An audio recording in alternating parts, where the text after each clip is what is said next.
तो what's up wrestle fans, welcome to wrestle bulletin. तो guys welcome है आपका रेसलिंग अपडेट्स की एक और नए वीडियो में। और अब बिना देरी के बढ़ते हैं अपनी पहली अपडेट की तरफ। सबसे पहली अपडेट जुड़ी है farmer intercontinental champion Bron Breakker से, जिनके कैरेक्टर चेंज को लेकर डेव मेल्ट्जर ने ये रिपोर्ट शेयर की है कि ब्रॉन ब्रेकर इंटरकॉन्टिनेंटल चैंपियनशिप हारने के बाद अब बहुत जल्द बेबी फेस बनने वाले हैं, जिसका एक छोटा सा टीज हम लोगों को कल रॉ के शो पर भी देखने को मिला था, जहां पर जब जे उसो और ब्रॉन ब्रेकर एक दूसरे को पंचेस मार रहे थे तो वहां पर क्राउड ब्रॉन ब्रेकर के लिए भी चैंट कर रहा था। तो ये रिएक्शन कहीं ना कहीं ये बताता है कि WWE ब्रॉन ब्रेकर को अब आगे बेबी फेस बनाने वाली है, और इसके होने के चांसेस इसलिए भी ज्यादा है क्योंकि इस बार रॉयल रंबल में WWE ब्रॉन ब्रेकर को काफी ज्यादा स्ट्रॉन्ग बुक करने वाली है। तो WWE को चाहिए कि क्राउड ब्रॉन ब्रेकर को सपोर्ट करे रॉयल रंबल जीतने के लिए। और पता नहीं आपको अब याद है या नहीं, बट ड्रू मैकिंटायर का भी WWE ने कुछ इसी तरह से 2020 में फेस टर्न कराया था, जिसके बाद वो रॉयल रंबल जीते भी थे। तो कुछ उसी तरह की स्टोरी लाइन का प्लान हो सकता है ब्रॉन ब्रेकर के साथ भी। वैसे अब रॉयल रंबल की बात निकली है तो आप लोग कमेंट करके जरूर बताना कि आपके हिसाब से इस बार की रॉयल रंबल कौन जीतेगा।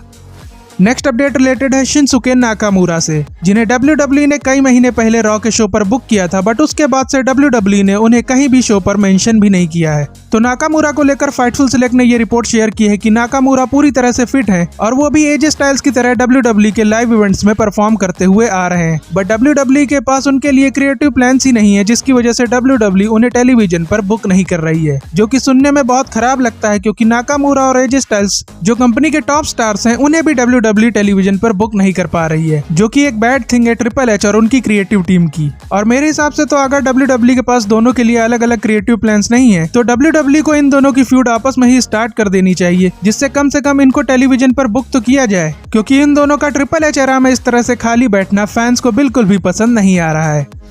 अगली अपडेट जुड़ी है मंडे नाइट रॉ के बैक स्टेज से, जहां पर मिस की वाइफ मरीज को स्पॉट किया गया, जिसकी फोटो उन्होंने इंस्टाग्राम पर शेयर की है, जिसमें मरीज काफी ज्यादा फिट लग रही हैं। तो होप करते हैं कि मरीज सिर्फ बैक स्टेज टहलने ना आई हो, बट उन्होंने अपने रिटर्न को लेकर ट्रिपल एच से बात भी की हो, क्योंकि मिस के साथ अगर उन्हें फिर से शो में पेयर किया जाए तो मिस के लिए वो काफी ज्यादा बढ़िया रहेगा, क्योंकि फैंस अभी तो मिस के बारे में बिल्कुल भी केयर नहीं कर रहे हैं। और मरीज के अलावा सीएम पंक भी बैक स्टेज मौजूद थे, और वो इस बार अपने सन लैरी को लेकर आए थे, जो की एक डॉग है, जिसके साथ फोटो उन्होंने अपनी सोशल मीडिया पर शेयर की है। जिसके बाद कुछ फैंस ये भी बोल रहे हैं कि अगर सीएम पंक मौजूद थे बैक स्टेज तो उन्हें ड्रू मैकिंटायर के साथ सेगमेंट में जरूर बुक करना चाहिए था, बट हो सकता है कि WWE ने उसे आने वाले शो के लिए प्लान किया हो। नेक्स्ट अपडेट रिलेटेड है एक ड्रीम मैच से, जिसके बारे में मैंने एक दो वीडियो पहले आपको बताया ही था, जो कि हो सकता है निक ऑल्डिस और एडम पियर्स के बीच, जिसको इस बार चेल्सी ग्रीन ने भी टीज किया है, जिनकी पोस्ट आप स्क्रीन पर देख सकते हो, जिसमें चेल्सी ग्रीन ने भी इस मैच को ड्रीम मैच कहा है। और चेल्सी ग्रीन की इस पोस्ट के बाद इस मैच को लेकर फिर से सोशल मीडिया पर बातें स्टार्ट हो गई हैं, जिससे चांसेस और भी ज्यादा बढ़ते जा रहे हैं कि ये मैच हम लोगों को आने वाले टाइम में जरूर देखने को मिलने वाला है।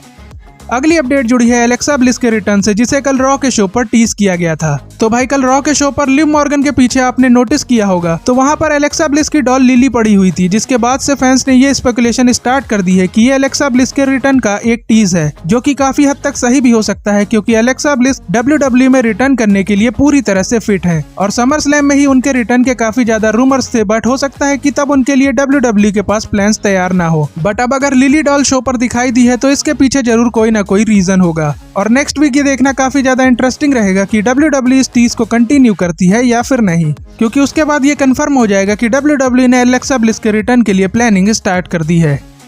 अगली अपडेट भी रॉ पर अचानक दिखाई दिए टीजर से रिलेटेड है, जिसमें PFR लिखा था, और इसे भी फैंस एलेक्सा ब्लिस से रिलेटेड समझ रहे हैं, बट शायद ऐसा नहीं है, क्योंकि एक फैन ने PFR को डिकोड किया है ट्विटर पर, जिसमें उन्होंने बताया है कि एल्डर फुथार्क लैंग्वेज में इसका मतलब होता है वॉर, और वॉर से आप ये समझ ही गए होंगे कि ये वाइकिंग रेडर्स से रिलेटेड है। और शायद अब 11वीं या 12वीं बार WWE फिर से वाइकिंग रेडर्स को रीपैकेज करने वाली है, और इस बार देखते हैं कि वाइकिंग रेडर्स को फैंस कितना सीरियसली लेते हैं, क्योंकि जितनी बार WWE ने वाइकिंग रेडर्स को रीपैकेज किया है टेलीविजन पर, उसके थोड़े दिन बाद ही फैंस उनके ऊपर से ध्यान देना बंद कर देते हैं। तो इस बार देखते हैं कि फाइनली वाइकिंग रेडर्स के साथ कुछ बढ़िया हो पाता है या फिर नहीं। अगली अपडेट जुड़ी है WWE की नेटफ्लिक्स डील से, जो विंस मैकमैन की वजह से कैंसिल हो सकती थी, क्योंकि जब ये डील हुई थी उसके बाद ही विंस मैकमैन के ऊपर असॉल्ट वाला केस हो गया था। और डेव मेल्ट्जर की रिपोर्ट के अकॉर्डिंग बैक स्टेज सबको ऐसा लगने लगा था कि विंस मैकमैन के ऊपर लगे एलिगेशंस की वजह से नेटफ्लिक्स अपनी डील कैंसिल कर देगा, but hopefully Vince McMahon WWE की भलाई के लिए WWE से बाहर जाने के लिए तैयार हो गए, जिसकी वजह से उन्होंने सही टाइम पर कंपनी छोड़ने का फैसला ले लिया। नहीं तो हो सकता था कि WWE जो नेटफ्लिक्स के साथ डील होने की खुशियां मना रही रही हैं वो ना मना पाती, क्योंकि नेटफ्लिक्स विंस मैकमैन की वजह से अपनी डील कैंसिल कर सकता था। अगली अपडेट जुड़ी है रिया रिप्ली और लिव मॉर्गन के मैच से, जिसमें अब डोमिनिक मिस्टीरियो भी केज में ऊपर लटकने वाले हैं। तो इस मैच के आइडिया को लेकर रिया रिप्ली ने एक इंटरव्यू में एक इंटरेस्टिंग बात रिवील की है, जिसमें उन्होंने बताया है कि डोमिनिक मिस्टीरियो को क्लॉस्ट्रोफोबिया की प्रॉब्लम है, जिसकी वजह से डोमिनिक मिस्टीरियो को छोटी जगहों पर बंद होने से डर लगता है, और तो और डोमिनिक मिस्टीरियो को हाइट का भी डर है। तो अपने डॉम को सबक सिखाने के लिए रिया रिप्ली ने इस मैच के आइडिया को पिच किया था, जिसे एडम पियर्स ने ऑफिशियल कर दिया है। तो कह सकते हैं कि डोमिनिक मिस्टीरियो का रिया रिप्ली से ज्यादा क्लोज होना ही उनके लिए अब खतरा बन गया है, और रिया रिप्ली ने भी अब डिसीजन ले लिया है कि वो अब चुन चुन के डॉम से बदला लेने वाली है। और ये तो रही रिया रिप्ली के पुराने प्यार की बात, बट रिया के न्यू लव जे उसो के लिए रिया रिप्ली कितनी हैप्पी है, इसका अंदाजा आप ये क्लिप देखकर लगा सकते हो, जिसमें जे उसो की विक्ट्री के बाद रिया रिप्ली भी पूरे क्राउड के साथ यीट कर रही है और नाच रही है। और WWE ने इस रील को अपनी इंस्टाग्राम पर पोस्ट किया है, तो अब तो ये पक्का लग रहा है कि WWE इनकी भी लव स्टोरी हम लोगों को शो पर जरूर दिखाएगी, जिसके लिए काफी ज्यादा फैंस अभी से एक्साइटेड हैं।